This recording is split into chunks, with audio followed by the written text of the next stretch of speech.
Deuxième Chronique chapitre 7 verset 14 dit, « Si mon peuple, qui est appelé par mon nom, s'humilie, prie, cherche ma face, et se détourne de ses mauvaises voies, alors j'exaucerai des cieux, et je pardonnerai ses péchés.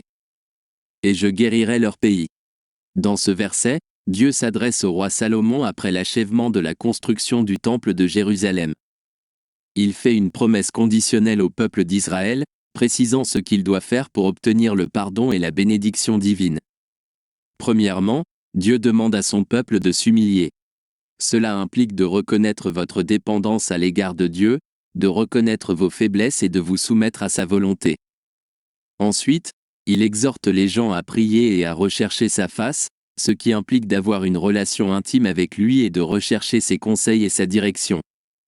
De plus, Dieu demande aux gens de se détourner de leurs mauvaises voies, de se détourner du péché et de vivre une vie d'obéissance à ses commandements.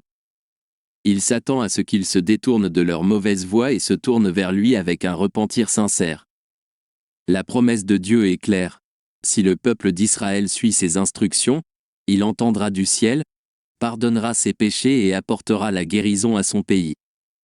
Cette promesse est un témoignage de l'amour et de la miséricorde de Dieu, qui est disposé à pardonner et à restaurer ceux qui se repentent et se tournent vers lui. Bien que ce verset s'adresse au peuple d'Israël dans ce contexte spécifique, le principe sous-jacent peut s'appliquer à nous tous aujourd'hui.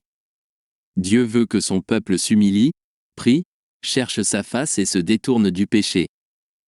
Lorsque nous nous repentons et cherchons Dieu de tout notre cœur, il est fidèle pour nous pardonner, nous guérir et nous bénir. C'est un appel à une relation personnelle et transformatrice avec Dieu dans laquelle nous faisons l'expérience de sa grâce et de sa restauration.